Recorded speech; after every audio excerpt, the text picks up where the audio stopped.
तो उसी बीच में हमारी सभा में उपस्थित वैष्णवाचार्य गोस्वामी 1008 श्री गोविंद राय जी महोदय श्री भक्ति सेतु हवेली वापी से सभा में उपस्थित है। मैं उसके चरणों में करबद्ध प्रार्थना और विनती करता हूँ, आप यहाँ आइए और सभी भक्तों को आप अपने आशीर्वाद से तृप्त करिए। आइए गोविंद राय जी महाराज आचार्य श्री।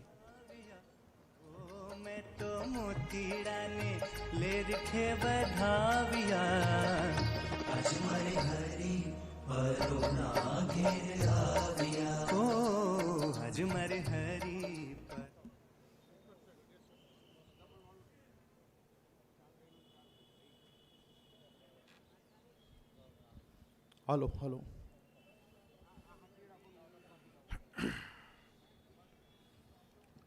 श्री कृष्णाय नमः। श्री गुरुभ्यो नमः। नत्वा श्री वल्लभाचार्यान् पुष्टिमार्गोपदेशकान् विठ्ठलेशान् गुरुन् स्तौमि बालकृष्ण मम प्रभुन्।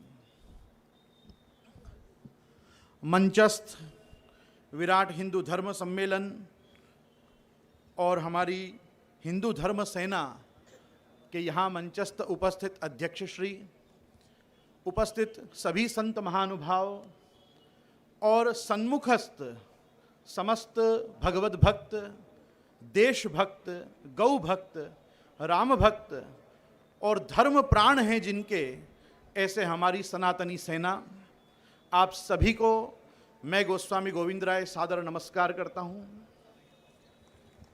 साथ ही में मैं खास आज कहना चाहता हूँ, धर्म एव हतो हन्ति धर्मो रक्षति रक्षिता तस्मात् धर्मो न हन्तव्यो मानो धर्मो हतो व्यधित। महाभारत का ये वाक्य है। महाभारत रूपी शास्त्र में स्पष्ट आज्ञा हमको भगवान ने की है, जो धर्म की रक्षा करेगा धर्म उसकी रक्षा करेगा, और जो धर्म की रक्षा नहीं करेगा स्वयं धर्म ही उसका विनाश करेगा। यहाँ तक महाभारत में उल्लेख है। राम मंदिर के विषय में जो हम यहाँ चर्चा करने और सब चीज़ों के लिए एकत्रित हुए हैं, मेरे बाद काफ़ी लोग हैं जिनको अपने अपने मत, मन के अभिप्राय आप सभी के आगे रखने हैं, तो मैं भी अपने हृदय की बात कहना चाहूँगा। रामायण में सुस्पष्ट आज्ञा वाल्मीकि जी ने हमको की है, नारद जी के वचन हैं, रामो विग्रहवान धर्मः। इंग्लिश में कहें तो पर्सोनिफाइड रिलीजन अगर कहीं देखना हो, स्पिरिचुअलिटी इन अ पर्सन, तो साक्षात भगवान रामचंद्र को देखो तो मालूम पड़ता है कि धर्म का जो साक्षात स्वरूप है वो यही है। आगे भी रामायण में हमको मालूम पड़ता है कि जिस समय पर वेद वेदांत में प्रतिपाद्य जो भगवान का स्वरूप है, स्वयं गीता में भगवान ने कहा, वेदैश्च सर्वैर अहमेव वेद्यो वेदांत कृत वेद विदेह चाहम।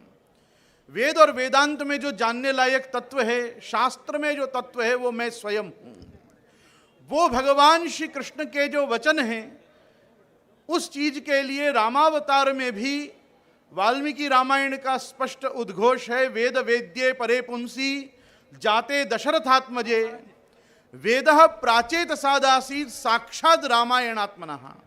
जिस समय पर भगवान ने संकल्प लिया कि मैं राम के रूप में अवतार लेकर और धर्म की स्थापना करूंगा, उसी समय पर वेदों ने भी ये संकल्प लिया कि हम रामायण के रूप में वाल्मीकि जी के माध्यम से लोक में अवतरित होंगे। आज रामायण जो है केवल आदि काव्य नहीं है, धर्मशास्त्र है। महाभारत जो है केवल लक्ष्य श्लोकी कोई काव्य नहीं है, ये स्त्री शूद्र द्विज बंधुनाम त्रयीना श्रुति गोचरा इति भारतमाख्यानम कृपया मुनिना कृतम। व्यास जी ने, जिनको किसी समय में वेदाध्ययन का, श्रुति के अध्ययन का अधिकार नहीं था, ऐसे सनातन धर्मावलंबी आस्तिक जनों के लिए समग्र वेद का तात्पर्य उनके हृदय में विराजे, इसलिए कृष्णम वंदे जगत गुरुम, इस प्रकार से भगवान श्री कृष्ण का और कृष्ण भक्तों का महात्म्य प्रकट करते हुए यह महाभारत का दिव्य शास्त्र प्रकट किया कि जिससे समग्र वेदादि शास्त्र और पुराणों का सारभूत धर्म हमको महाभारत के माध्यम से प्राप्त हो सके।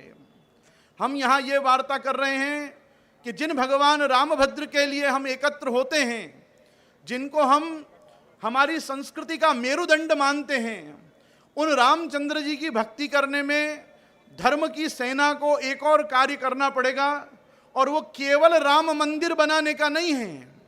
राम मंदिर की सार्थकता तब है जब मनुष्य के जीवन में सत्यम परम धीमहि का आदर्श स्थापित हो और जीवन में उसके व्यक्तित्व से रामचंद्र जी की लीला और कथा उसके मानवीय चरित्र में हम देखें। तो जब तक चरित्र का गठन राम भक्त अपने आप नहीं करेंगे, आज रामचंद्र जी की कथा में हम क्या देखते हैं? वो श्रेष्ठ भाई हैं, श्रेष्ठ पुत्र हैं, श्रेष्ठ शिष्य हैं, श्रेष्ठ नेता हैं, श्रेष्ठ योद्धा हैं, श्रेष्ठ शत्रु हैं, और सबके सुहृद और मित्र भी आप श्रेष्ठतम हैं। आप मित्रवत्सल भी हैं, आप भक्तवत्सल भी हैं। मेरा समाज को जो संबोधन आज यह है वो है, राम मंदिर की वास्तविकता तब होगी जब घर घर में एक राम होगा। और हमको चरित्र निर्माण पे ही ध्यान देना है। जब हम अपने चरित्र में राम चीज को उतारेंगे तभी हमारे जीवन सिद्ध बनेगा। ये सत्य संकल्प जो है, ये रामचंद्र जी की लीलाओं का चिंतन और भगवान श्री कृष्ण के जो वाक्य भगवत गीता में दिए हैं, ये उनके जानने से ही होगा। क्योंकि यतो धर्मस ततो कृष्णः, यतो कृष्णस ततो जयः। जय वहीं होती है, तत्र श्री विजयो भूतिर ध्रुवा नीति मतिर्मम, यत्र योगेश्वरा कृष्ण यत्र पार्थो धनुर्धरा। तो जहां भगवत गीता, भागवत, रामायण, महाभारत ऐसे शास्त्रों के पठन पाठन का प्रचलन बढ़ेगा, तब जाके जनता में धर्म प्राणता, धर्म भीरुता से पलटकर धर्माग्रह की ओर जाएगी। आज अंधविश्वास को खत्म करने का एकमात्र उपाय है अपनी ज्ञान चक्षुओं से शास्त्रों को देखना, शास्त्र के तात्पर्य को जितना हो सके अपने जीवन में उतारने का प्रयास करना। क्योंकि समाज के हर वर्ग को हर युग में दिशा दिखाने वाले केवल संत और आचार्य नहीं हैं, ये शास्त्र हैं कि जो संतों और आचार्यों के वाणी के माध्यम से आप समाज तक पहुंचते हैं। तो मेरा खास आग्रह रहेगा कि आज इस वस्तु पे ध्यान देना जरूरी है कि हमारा आचरण शुद्ध हो। संस्कृति का रक्षण हम तभी कर सकते हैं जब वेशभूषा, भाषा और भोजन ये हमारा शुद्ध हो। आज राष्ट्रभाषा का आग्रह रखना, अपनी अपनी मातृभाषा का आग्रह रखना, उसके साथ हमारी वेशभूषा का आग्रह रखना, शिखा सूत्र का रक्षण करना, माथे पर तिलक लगाना, कंठ में अपने अपने संप्रदाय की भावनानुसारी कंठी धारण करना, हमारे बाह्य चिन्ह हमारी अंतर्भक्ति को प्रकट करने वाले होते हैं। जब तक हम हमारे बाह्य चिन्हों के माध्यम से हमारे अंतस्थित भक्ति को प्रकट नहीं करेंगे, तब तक समाज में परिवर्तन नहीं आएगा। मैं मानता हूं कि आज तिलक के युग को टैटू के युग ने ले लिया है, लेकिन तिलक का युग पुराना नहीं हुआ। आज किसी के देह पर टैटू नहीं होगा तो चलेगा, लेकिन तिलक होगा तो उसको देख के सबसे पहला विश्वास ये होगा कि ये मनुष्य सत्यवादी है, ये आदमी सत्य बोलता है। तो आज तिलक करके घूमना ये हमारी संस्कृति का आधार बिंदु क्यों है? क्योंकि हमारी संस्कृति सत्य में मानने वाली संस्कृति है। हमारे यहाँ चरम सत्य नहीं होता, हमारे यहाँ सत्य ही परम सत्य होता है। इसलिए मैं आप सभी लोगों से आग्रह करूंगा, अपनी अपनी भाषा में अपने अपने भाषांतरों को अनुवाद ग्रंथों के साथ भी धर्म और धर्मशास्त्र के चिंतन का अपने जीवन में आदत डालिए। टेलीविजन से लेकर सेल्युलर फोन के युग में, इंटरनेट के युग में आज हमको ये चीज का ध्यान रखना चाहिए कि पुस्तकों से ही हमको पांक्त पांडित्य प्राप्त होगा। जब तक हम पुस्तकों का आग्रह नहीं रखेंगे, जब तक हम घर में सदग्रंथों को नहीं बसाएंगे, तब तक हमारा जीवन सज्जन का जीवन नहीं होगा, सदगृहस्थ का जीवन नहीं होगा। अपने परिवार के साथ आधा घंटा धर्म की चर्चा करिए, अपने परिवार के साथ आधा घंटा रामकृष्ण के लीलाओं की चर्चा करिए, क्योंकि भगवत लीला के जो स्वरूप हैं वो आज टीवी सीरियलों के माध्यम से भ्रष्ट कर दिए गए हैं। आज जो भी स्क्रीन प्ले हो रहा है वो शास्त्र विरुद्ध हो रहा है। आज शास्त्र पुरस्सर रामकृष्ण के स्वरूप को जानना है, आचार्यों के अवतारों के स्वरूप को जानना है तो हमको शास्त्र की ही शरण जाना पड़ेगा। ऑडियो विजुअल के माध्यम से हम वो सत्य तक नहीं पहुंच पाएंगे जो सत्य हमको ऋषियों ने दिया है। तो मैं कहना चाहूंगा, सत्यमेव जयते नानृतम सत्यस्य पंथा विततो देवयानः तेना वयम ऋषयो याप्तकामः। ऋषि मुनियों ने भी जिस सत्य का आश्रय किया वो सत्य का आश्रय आप सबको करना है, हम सबको करना है।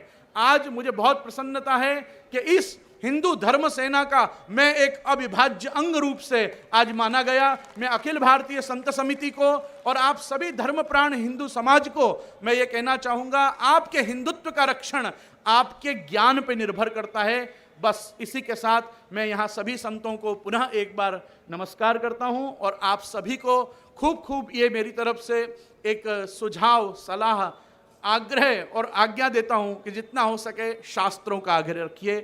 बोलो भगवान कृष्ण की जय, रामचंद्र भगवान की जय। खूब खूब धन्यवाद पूज्य आचार्य महोदय।